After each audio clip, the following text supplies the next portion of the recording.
Olá, o Justiça para Todos de hoje traz uma entrevista especial com a desembargadora federal Maria do Carmo Cardoso. A desembargadora é de Londrina, no Paraná, e formada em Direito há 34 anos. É especializada em Direito Processual Civil e Penal.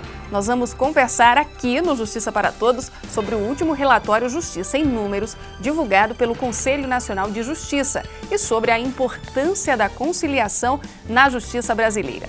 Você acompanha essa entrevista agora. O Justiça para Todos está no ar.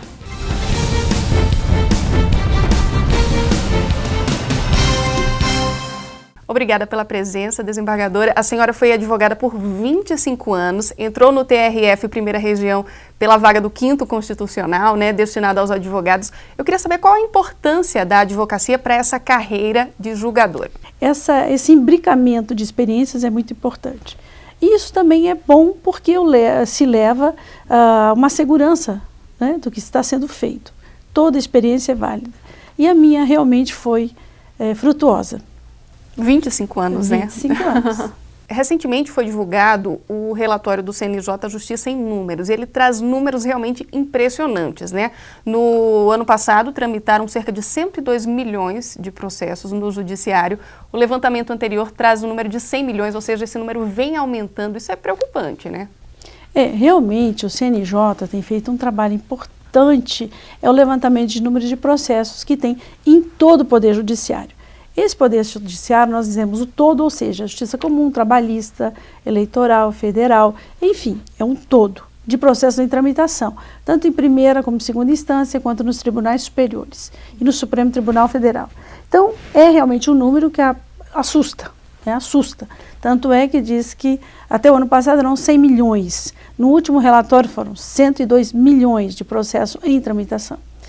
Isso assusta mesmo, mas é a nossa realidade. Agora nós temos que entender o porquê que nós chegamos a isso e para onde vamos.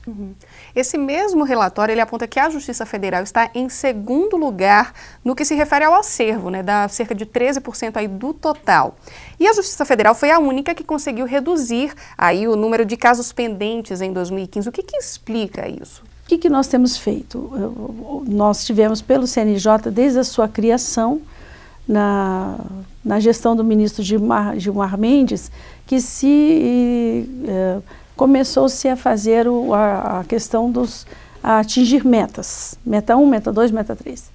E com todas as dificuldades, porque nós temos seríssimas dificuldades, inclusive de pessoal, de servidores. Na nossa primeira região, é uma região totalmente diferenciada. Nós temos varas em Tabatinga, final do mundo, os cárceres. Enfim, são varas que estão longe de qualquer centro maior do Brasil. Isso, nossos servidores estão lá, nossos juízes estão lá. As dificuldades são grandes, mas nós somos valorosos. Todos os juízes federais do Brasil, eu digo assim, com muito orgulho, são valorosos, eles buscam sempre, doam-se totalmente ao trabalho, fazem um trabalho excepcional, especialmente aqui da primeira instância, que eu tenho mais proximidade. Eu vejo assim o trabalho diferenciado em busca. Isso tem ajudado bastante. Agora, nós temos os juizados especiais também ajudaram muito a diminuir esse acervo. E agora o que eu penso que realmente tende a ajudar cada vez mais a diminuição desse acervo é os núcleos de conciliação. Este sim, eu acho que deve ser cada vez mais incentivado, deve ser cada vez mais protegido e amparado, criando-se lastros para os núcleos de conciliação para que possam desenvolver seus trabalhos. Isso eu entendo que deve ser um dos motivos da diminuição desse acervo na Justiça Federal. Com relação às ações de execução fiscal, elas continuam compondo a maior parte dos casos pendentes aí no Judiciário. Por que isso? É um grande gargalo que nós temos. E essas execuções fiscais, elas não estão limitadas à Fazenda Nacional. Não somente são execuções da Fazenda Nacional, tanto da Fazenda Nacional, como as fazendas estaduais e municipais. Mas no nosso caso, da Justiça Federal, a Fazenda Nacional. Por quê? Nós temos os conselhos profissionais, que são considerados autarquias, e eles também entram com as execuções fiscais. Então nós temos, além da Fazenda Nacional, as autarquias e inclusive os conselhos profissionais. E eu sempre digo, infelizmente ou felizmente, os conselhos profissionais é muito mais barato, em razão das custas, ajuizar, judicializar a cobrança, através de uma execução fiscal, do que promover a notificação ao devedor por uma R que custa mais caro. Então, de repente, o Poder Judiciário, com todo o respeito que tem o jurisdicionado, especialmente dos conselhos profissionais, mas é uma questão de lógica, é muito mais barato judicializar, não é? Então, de repente, nós tivemos um acervo imenso de execuções fiscais decorrentes dos conselhos profissionais. Até que veio agora a Lei 12.514, que criou uma trava, né? As execuções fiscais, as execuções dos conselhos profissionais só poderão ser ajuizadas se elas acumularem 4 anuidades. Até 4 anuidades, esse valor será o mínimo para a execução. Então, isso criou uma certa trava, porque nós tínhamos execuções de R$200, R$300. Não que o valor seja insignificante, porque nós tratamos do direito aqui, não é exatamente do valor, né? Nós vemos a execução como direito do credor de cobrar o seu valor. Mas o problema é que você provocar a máquina judiciária, o custo é muito alto. O custo é muito alto para o Estado, para a União, né? É como lhe disse, e as custas muito baixinhas, muito pequenininhas, e por vezes até tivemos momentos em que os conselhos profissionais estavam isentos do pagamento das custas. Até que veio o STJ agora, disse que não, eles têm que pagar sim, não tem a isenção, eles não têm a mesma isenção da Fazenda Nacional. Ok, a gente vai fazer uma pausa, mas daqui a pouco a gente volta, é rapidinho.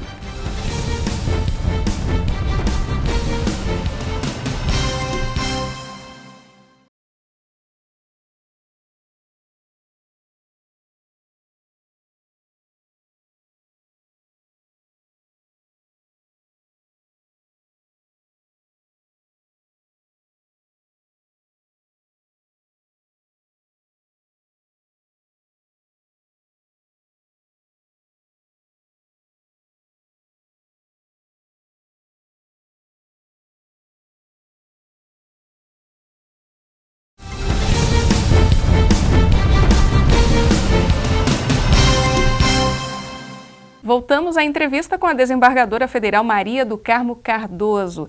Desembargadora, falando ainda sobre as ações de execução fiscal, o que pode ser feito para diminuir esse acervo? Lívia, é o seguinte, você foi ótimo tocar nesse assunto. Realmente, execuções fiscais no Brasil é um gargalo grande na Justiça Federal, e como lhe disse, hoje nós temos um acervo imenso de execuções fiscais. Para eu ter ideia, nós temos uma vara em Contagem que já nasceu com 50 mil processos de execução fiscal. Já nasceu sofrida, né? Velhinha. E hoje, diante desse quadro, nós trouxemos para os núcleos de conciliação, eu levei uma proposta ao presidente do tribunal e juntos fizemos o tribunal, eu capitaneei esse assunto, esse estudo, no sentido de, me utilizando de um estudo feito pelo IPEA, que demonstra que no Brasil 70% das execuções fiscais significam 0,000 alguma coisa. E diante desse estudo eu fiz um projeto junto à Procuradoria da Fazenda Nacional, na época ainda com o ministro Levi, doutora Adriana, como era a Procuradora-Geral da Fazenda, demonstrando que, conforme estudo do IPEA, um processo no Brasil, neste caso, uma execução fiscal, ainda na primeira região nós temos os processos, as execuções fiscais ainda em física, processo físico, fazendo estudo dos insumos gastos. Hoje no país, hoje no Brasil, um processo custa anualmente R$10 mil para a União. R$10 mil por ano é muita coisa. Há processos que estão lá há mais de 20 anos, cobrando valores ridículos de R$500, R$600, R$1.000. Não é que o valor seja ridículo pela sua natureza, pelo devedor que deveria cumprir seu papel, o contribuinte tem que pagar o que deve, isso aí não abro mão disso, mas o problema é, diante dessa situação nossa, dessa máquina que nós temos, você provocar a máquina judiciária, o custo de um processo desse não poderia mais, não é mais viável, não tem como viabilizar isso. Ou seja, os processos que anteriormente estavam nas comarcas, porque antes da alteração da Lei 5.010, havíamos então a competência delegada. Os processos eram ajuizados nas comarcas, no domicílio do devedor. Então, o juiz da comarca sempre foi reticente a ser juiz de execução fiscal, substituindo o juiz federal. Isso realmente é uma realidade, tanto é que agora já modificou esse dado. Então, essas execuções eram propostas nessas comarcas, mandava-se citar o devedor, por vezes o cartório não fazia citação, lá ficava o processo, 10, 15 anos. Até que foi instalada a Justiça Federal. Nós temos um caso exatamente de uma comarca, de Feira de Santana, e quando foi instalada a Justiça Federal, os processos todos foram para lá. Os juízes federais, muitos, vendo aquele dado de 10, 15 anos e uma citação, declararam prescrição intercorrente. Só que não era possível, porque não houve uma citação válida. Então o processo vinha para o tribunal em apelação, eu por várias vezes dei provimento a essa apelação, muito sofrida, porque eram valores irrisórios e o tempo, não se encontraria mais o devedor e seus bens, isso com certeza. Voltava esse processo para a Feira de Santana, já para a Vara Federal, e lá tentava-se, ou seja, mais custos, mais gastos e nada. Então eu fiz esse trabalho no sentido de, como a Fazenda Nacional hoje tem um respaldo legal de não executar valores abaixo de R$20.000, eu usei esse argumento para demonstrar que nós temos um acervo imenso de processos de menos R$20.000 e que teriam que ter uma solução. E não tem solução. Efetivamente, esses processos ficariam guardados nos escaninhos das varas até que completasse os 5 anos e que desse a prescrição intercorrente, por falta de citação, porque nós teríamos que fazer uma citação por edital, etc. e tal. Tudo isso, custos, ou seja, você coloca dinheiro bom em dinheiro ruim. E aí eu fiz esse estudo demonstrando fazendo essa análise técnica, que não é renúncia fiscal, não é. Isso chama-se economia para o Estado. E demonstrando a necessidade da Fazenda Nacional tomar uma iniciativa de extinção desses processos. Os ajuizados, essas execuções ajuizadas, elas deveriam ser extintas, desistência das execuções e, em segundo grau, por exemplo, no meu gabinete, nessa situação eu tenho mais ou menos 3.000 processos. Mais ou menos nessa situação, ou seja, fiz uma triagem prévia e outro dia convidei a nossa procuradora regional da Fazenda, a doutora Cristina Heller, que é uma pessoa magnífica, juntamente com o doutor Adriano, que também é procurador da Fazenda Nacional, e mostrei lá a minha triagem. E pegamos um processo aleatoriamente. Essa execução fiscal já era a terceira vez que estava vindo para o tribunal, e o valor dela de R$485, de 1998. Então, veja o custo desse processo para o Estado. E foi feito esse estudo, mas houve mudança no governo, etc. e tal. E agora, o ministro Meirelles, através da Procuradoria da Fazenda Nacional, baixou essa portaria, a portaria 502, em que a Procuradoria da Fazenda, já respaldado pelo novo governo, então revogou a portaria anterior, 294, e quanto ao contencioso judicial administrativo da Procuradoria da Fazenda Nacional, autorizando a desistência das apelações e a extinção. E já de antemão, não recorrer nenhuma sentença que o valor seja menor de R$20.000.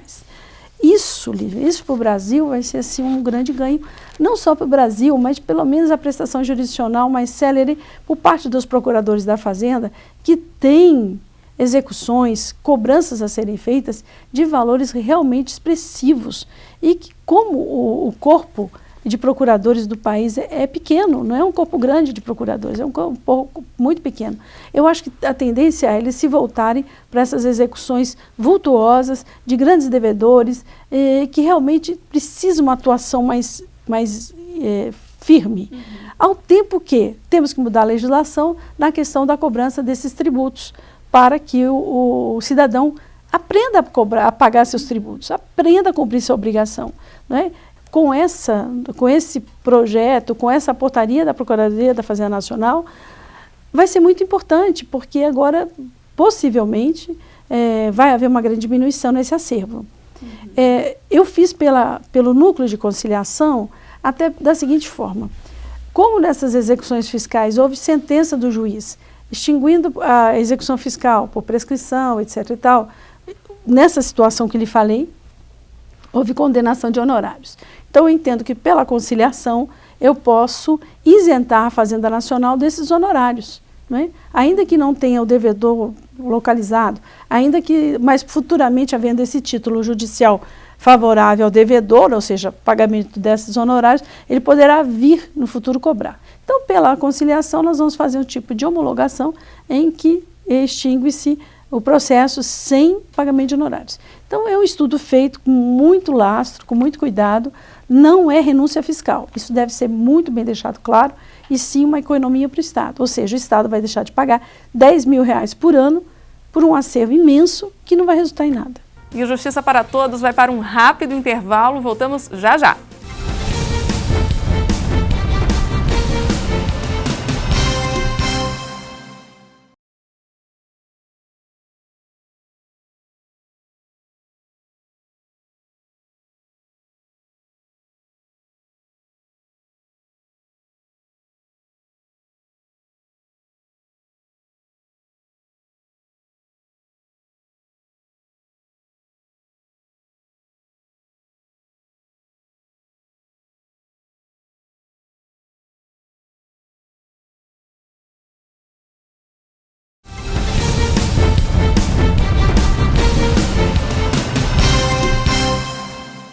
Voltamos com o Justiça para Todos aqui no nosso estúdio. A convidada é a desembargadora federal Maria do Carmo Cardoso. Desembargadora, o Justiça em Números do CNJ trouxe também dados sobre conciliação, né? Por exemplo, 11% das sentenças e decisões em 2015 foram acordadas entre as partes, ou seja, a conciliação.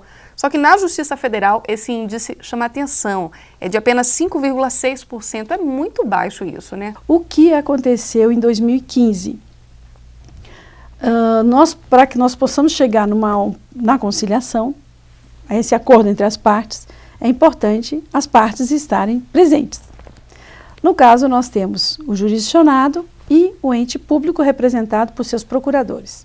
No caso do direito previdenciário, que é o maior foco de conciliação, os procuradores federais, justamente, eu acho que de uma forma justa, que buscaram suas pretensões salariais, buscaram equiparações a outros cargos, a outras carreiras, eles fizeram uma paralisação, que denominou-se Acordo Zero. Ou seja, para eu trazê-los na conciliação anterior ao Código de Processo Civil, vigente a partir de 2016, era convite, eu não poderia intimá-los. Porque não havia uma ordem judicial de intimação, porque efetivamente eles poderiam ir ou não ir. E com isso que esse acervo dentro da conciliação, o núcleo de conciliação do Tribunal Regional Federal, da primeira região, do qual sou coordenadora, e a primeira região, todos sabem, são 14 estados da federação que nós temos jurisdição direta. E esses estados estão Amazonas, Piauí, Acre, Rondônia, Roraima, enfim, nós temos 14 realidades distintas, né? São 14 estados com realidades totalmente distintas. E, efetivamente, em 2015, paralisamos a conciliação, praticamente no que se refere aos procuradores federais, naquilo que eles teriam que cumprir o seu papel. Tanto os procuradores federais quanto os procuradores da AGU. Se paralisou. E no tribunal nós temos um provimento do presidente, diga-se de passagem aqui, quem instalou inicialmente o núcleo de conciliação foi hoje o ministro Reinaldo da Fonseca, com todas as dificuldades, assim como a desembargadora Selene Maria de Almeida, há anos atrás, instalou juizados especiais, com todas as dificuldades possíveis. Então, quando o desembargador assumiu a coordenadoria dos juizados, eu pedi até ao presidente, doutor desembargador Cândido, que me deixasse na conciliação, porque eu sempre tive um grande amor pela conciliação. Tanto que então desembargador Reinaldo, sempre que me pedia para eu substituí-lo, até uma certa vez me pediu para ir ao Maranhão, encerrar a semana de conciliação. E eu realmente sempre fui uma apaixonada pela conciliação.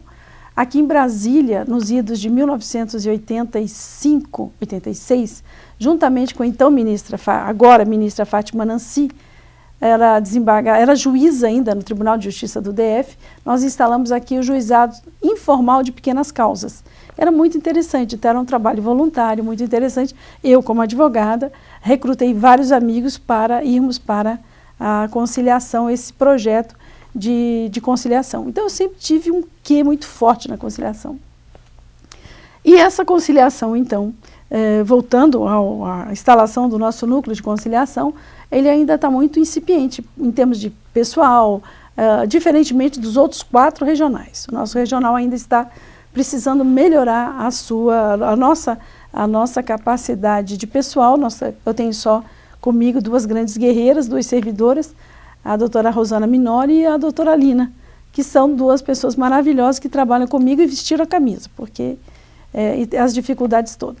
Então, o que acontece? Há um provimento pelo desembargador, então desembargador Reinaldo, junto à presidência, que determinadas matérias de previdenciário, ao chegar na distribuição, não iriam para os gabinetes, iriam diretamente para o núcleo de conciliação. Exatamente para não levar para o gabinete mais um acervo de matéria passível de conciliação.